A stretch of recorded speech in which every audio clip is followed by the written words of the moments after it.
Welcome to the Financial Planning for Canadian Business Owners podcast. You will hear about industry insights with award-winning financial planner and entrepreneur Jason Pereira.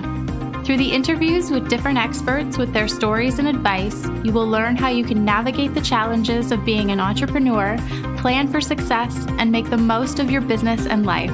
And now, your host, Jason Pereira. Hello and welcome. Today on the show, I have Matt Lister, CEO of Cloud Advisors. Cloud Advisors is a company in the group benefit space. And one of the unique things that they've done is they built a benchmarking system that helps inform business owners as to basically how their plans stack up against competitors in the same space and helps advise around best practices in design. And with that, here's my interview with Matt. Matt, thanks for getting the time today.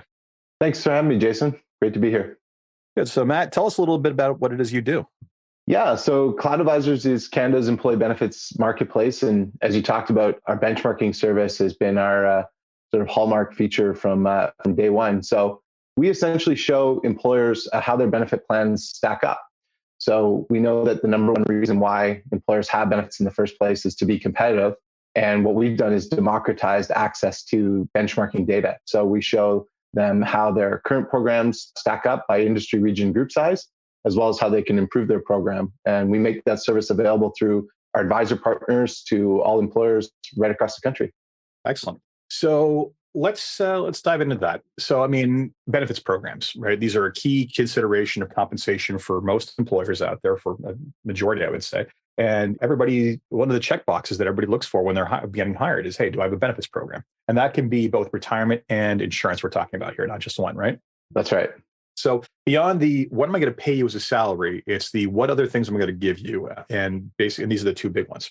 So basically, typically, what I've seen in the past, having done some of this work myself, is when you go and have this conversation the first time, or even have with someone existing one, the question always comes up of, okay, but am I doing the right thing, right? How does this look compared to what you've seen, right? And of course, every advisor's got their own limited pool of experience regarding different sectors, different types of companies. And I'm sure there's advisors out there who apply the same formula to every benefits program, but that doesn't make sense, right? So talk to me about what are the big determinants around basically how benefit programs get structured in terms of, different industries or different careers, different development stages.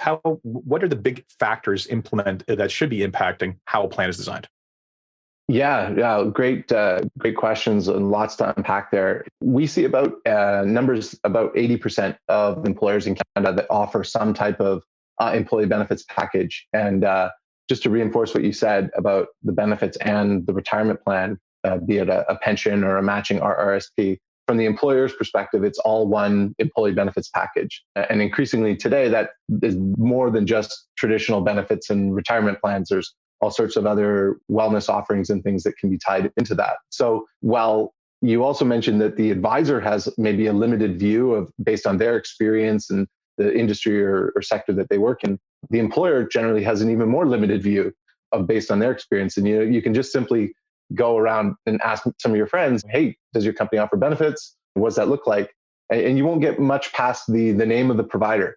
In terms of describing what the benefits package is. And maybe they've had a good experience working with some large employers. Maybe they had an experience with no benefits at all, working with very small employers. So, and oftentimes, the employee's perception of the benefits plan is how much is covered, not necessarily if they're paying for any of it themselves. And also, I had this one thing that I wanted paid for. I didn't get what I thought it was going to be, right? So it's amazing to ask someone who's an employee, do you have a good plan or how good is your plan? It's really subjective to their personal experience at the end of the day.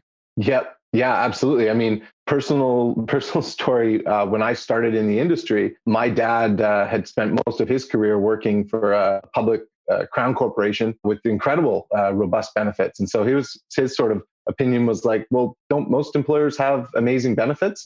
Yes, crown corporations tend to think that, but continue. What would we be benchmarking here, right? And it's well, my experience coming out of university and having part-time jobs and hourly jobs and, working for some small companies and then starting my own business, it was I never even had benefits. So, okay, there's a great divide here. And as we've learned, employers, and kind of coming back to your question, employers go through different stages where they don't need benefits. Perhaps when they very first started, they can't afford benefits. And then they quickly start adding people and they enter a world where benefits become table stakes, or they become that checkbox that you talked about. So you might have a small company with a few employees and they all know each other. They can literally sit around a table. So in terms of attracting and retaining each other, it's a direct conversation with the individuals. Maybe they start putting in a small healthcare spending account or flex spending account or something to address some of those needs. But it's really once employers start to become 10, 15 employees, and they start to lose some of that personal connection with some of the employees that they start to hire, that all of a sudden the group plan idea forms. And certainly once you get into 20, 25 employees, it starts to become more and more prevalent that when they're out there hiring, that question is being asked, do you have a benefits plan? And they have to at least satisfy that checkbox. Now, we'd like to go way beyond that checkbox in terms of saying, do you have a benefit plan and how strong is it, or how up to date is it, or what does it actually include? But the further you go up that scale into the hundreds of employees or the thousands of employees, the more robust and the more benefits is really just table stakes. Foundation is part of the total compensation and the employee experience of that company. Excellent. Yeah. All right. So let's talk about what's involved in the benchmarking. Okay. So I am an employer. I come to you or your site and okay, let me see how I'm doing. What's involved? Yeah. So the first thing to look at is, if you are one of those companies that does have coverage already, is to take a look at the current coverage. Our system does have options for employers that have no coverage. They can get a sample plan and see what competitive benefits look like in their industry. So in terms of setting a budget and looking at what would a first plan potentially look like. But oftentimes what we find is that most employers have benefits already, but oftentimes they're quite a few years outdated. So, the benefit plan was put in place when they were 15 or 20 or 25 employees, and now there's 75 or 80 or 100 employees, and no one's really taken a look at it. It's kind of renewed each year. Like maybe there's a couple of minor changes. Maybe they even switched carriers, but they didn't switch plan designs. So the starting point is really just getting that context of like, how does this plan stack up in the marketplace? And so, our system will intake the benefits plan and break it down into hundreds of different variables that we can then compare by industry, by region, by group size. And that's a whole other tangent we can take in the conversation here, is just selecting that comparison group and what is meaningful, right? Sometimes you hear an employer say, well, we want the best plan at the best price, or we want a good plan at a good price. It's okay. Well, what does that mean, right? Like, what's a good plan for you? I too want the world for nothing. But you hear that too. Yeah. I want the best plan at the lowest price. It's like, well, join the queue. What universe do you exist in that is an option? I would love to know. Continue. Yeah. So we start by showing them that context of how they stack up. What are some common benefits that they include that other employers include, and are they at a reasonable level? What are some common benefits that they don't include, and what percentage of employers offer that? And this is sometimes new insight, at least to the employer. Oftentimes the advisor does have the basis, from experience and anecdotes to be able to say, here are the gaps in the program. But the data really tells a compelling story, and it gives the confidence to the advisor to provide a better recommendation, but ultimately gives the confidence to the employer to make a more informed decision on improving their coverage at the end of the day. So by showing them where they're outdated, where they're under benchmark, new opportunities in the marketplace that they haven't taken advantage of, gaps in the current program, that becomes the basis for deciding, do we need to improve the plan? What are some of the priorities to improve the plan? Excellent. All right. So you have that. What's the kind of output they can expect to receive from you? So you're talking about all this. How do you just relay this in an effective way that doesn't overwhelm them? Yeah. Great question. And it's one that we asked ourselves, certainly a few years in. When we first started, we were designing reports exclusively for advisors. And so, that led us down a very detail-oriented, every little let's overwhelm factor. Everybody to justify ourselves. Yeah. Sort of the kind of the old school consultant's approach, right? Like, let's have more information than necessitates the need for an expert, right? And so, we had an intro report, it's 2 pages, a comprehensive benchmark report, that ballooned to 14 pages, 175 fields of benchmarking. And, the idea is like, well, that's great for the advisor to dig through, but that's certainly too much for the employer. It's arguably too much for the advisor. And so through design and through ways of color coding and rearranging the report, we try and call out what are the priorities. But ultimately, what we developed is something called our bar score. And the bar score stands for benefits of action retention. And it's like a credit score, but for benefits. And so what it does is it actually summarizes all of the available benchmarking on both benefits and retirement, interim, comprehensive, the up to 200 variables that I talked about. And it ranks us in a single score how that benefit plan stacks up overall. So that is the first deliverable that we really focus on with the advisor as well as the employer, is just answer that basic question. How's my plan stack up? Are you middle of the road? Are you in the bottom 50%? Are you in the top 10%? Where are you? And then that can lead into where do you need to be competitive, right? And that answer, of course, differs, by employer as well. Excellent. All right. So let's talk about how it is you're actually able to do this. Like, how much information have you compiled here to be able to benchmark this? Yeah, so Cloud Advisor has been in the marketplace coming up 8 years. And when we first developed the database, obviously we had a very limited amount of data actually in it in order to perform a benchmark. So we were quite limited in early years. We were licensed to a couple of founding advisor partners, get a few hundred employer plans in there and be able to benchmark. At least here you are against 300 other employers, but we weren't able to drill down by comparison group that we can today. And it's really just through licensing the platform and working with more advisor partners, evaluating more groups, that we've grown that. So we licensed nationally across a large advisory network that got us to several thousand groups.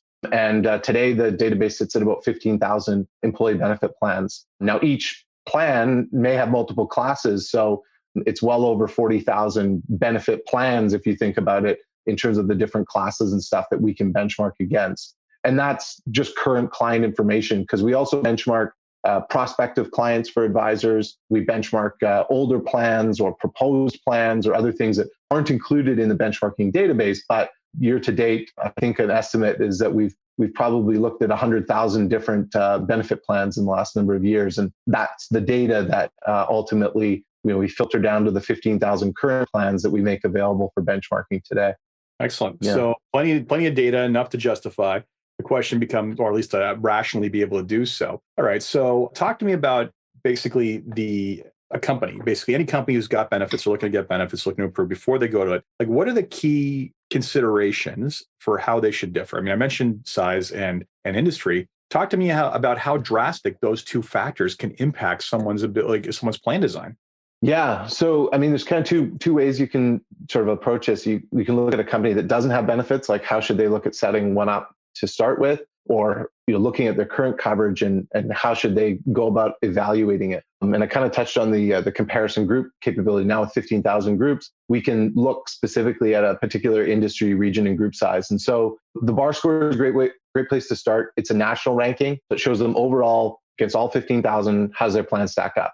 But that might not be the most meaningful for a small employer in Alberta that only draws from Alberta. And it's like, well, it doesn't really matter what these large publicly traded companies in Ontario are doing or these unions in another province are doing. I don't compete against them for people. And I think that becomes a really good question to ask is, who are we competing against in the labor market? So what types of employers are we either hiring from, or what types of employers are we losing talent to? And that might inform the comparison group, because oftentimes we'll see some really basic comparisons like national or provincial or industry or region. And that's great because you get a really big sample size and you get a really good sense of where the starting point is. Sometimes advisors will want to go very detailed just to that particular industry, region, and group size. But that's not always the best comparison, because when you talk to an employer, they may say, well, we hire against the large employer across the street that's in town. So forget about the other small mom and pop shops. We need to know how we stack up against this 1,000 life group,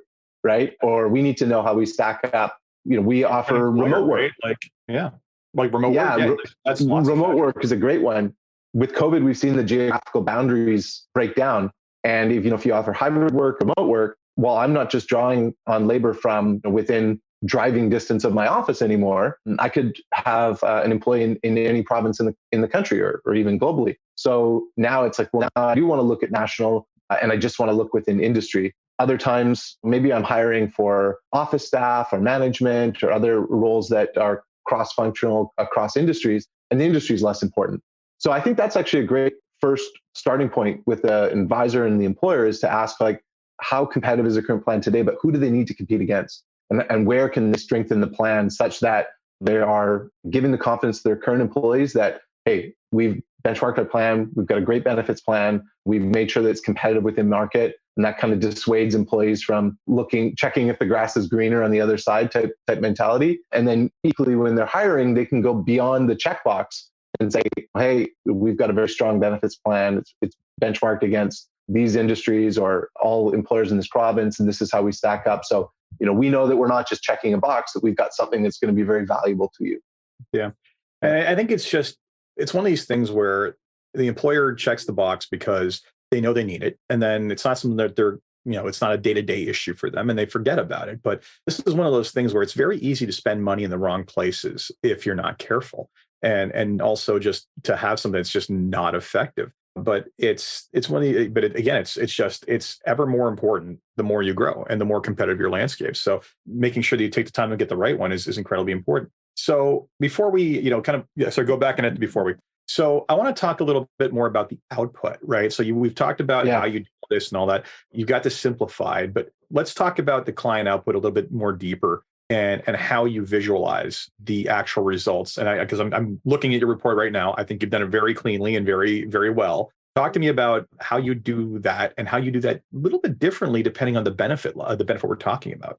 Yeah. So, in terms of the bar score itself, that's a starting metric. We do a national industry region and group size comparison, and it's done sort of like on a heat map where we're showing whether or not the plans are in red, potentially in the bottom 50%, in the yellow, in the middle range, or one of the shades of green and being more competitive.